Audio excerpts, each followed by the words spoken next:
Usai mendengarkan pembelaan pribadi terdakwa Alex Nurdin, giliran mantan Ketua KONI Sumsel Mudai Madang juga turut menyampaikan nota pledoi secara pribadi atas dakwaan serta tuntutan pidana JPU Kejagung RI untuk 3 perkara dugaan korupsi hibah Masjid Sriwijaya, PDPDE Sumsel, serta tindak pidana pencucian uang PDPDE Sumsel. Terdakwa Mudai Madang dihadirkan oleh JPU Kejagung RI secara virtual di hadapan Majelis Hakim Tipikor Palembang, diketuai Yose Rizal SHMH Kamis 2 Juni malam. Dalam pledoi yang disampaikan, Mudai Madang mengaku adanya kejanggalan-kejanggalan yang ditemukan baik dari proses penyidikan, dakwaan hingga proses penuntutan, di antaranya terhadap perkara dugaan korupsi jual beli gas pada perusahaan daerah pertambangan dan energi Sumsel. Dalam nota kesepakatan bersama yang dia tanda tangani mewakili pihak swasta PT DKLN serta terdakwa Caca Isa Saleh mewakili PDPDE Sumsel. Setelah pemberian izin prinsip oleh Gubernur Sumsel yang kemudian ditingkatkan menjadi perusahaan patungan antara PT DKLN yang diwakili Said August Putra serta Caca Isa Saleh sebagai Direktur Utama PDPDE Sumsel. Namun nyatanya pada saat penyidikan hingga ke tahap penuntutan, Said August Putra sebagai dirut serta pemilik 39% saham PT DKLN oleh JPU tidak ditetapkan sebagai tersangka.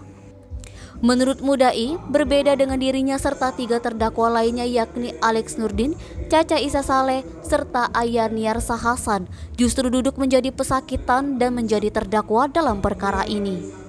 Selanjutnya, menurut Mudai, terhadap fakta tidak ada dana fasilitas aset dari BUMD PDPDE Sumsel yang digunakan dalam pembiayaan atau dijadikan jaminan dalam pelaksanaan kerjasama ini, yang justru tidak diangkat oleh pihak penyidik atau penuntut umum pihak kejaksaan. Dalam perkara ini, Mudai menilai JPU seperti menerapkan cherry picking, sebuah tindakan tebang pilih. Jaksa hanya mengambil sepotong-potong fakta demi memenuhi keinginannya karena ada motif tertentu yang dirinya sendiri tidak mengetahuinya. Diketahui pada sidang sebelumnya, Mudai Madang diganjar JPU Kejagung RI 2 pasal sekaligus, yakni melanggar pasal 2 ayat 1 Jo pasal 18 Undang-Undang tentang Tipikor, serta dijerat melanggar Undang-Undang tentang TPPU pasal 3 Undang-Undang RI nomor 8 dan menuntut agar terdakwa Mudai Madang dapat dijatuhi pidana selama 20 tahun penjara.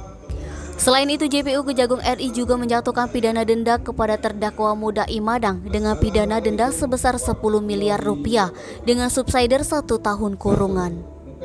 Tidak hanya itu, JPU Kejagung RI di hadapan Majelis Hakim Tipikor Palembang diketuai Yose Rizal SHMH juga menjatuhkan pidana tambahan kepada terdakwa Mudai Madang dengan pidana tambahan berupa mengganti kerugian sebesar 2,1 miliar untuk perkara Masjid Sriwijaya serta 17,9 juta US dollar untuk perkara PDPDE Sumsel. Fadli, Sumeko TV melaporkan.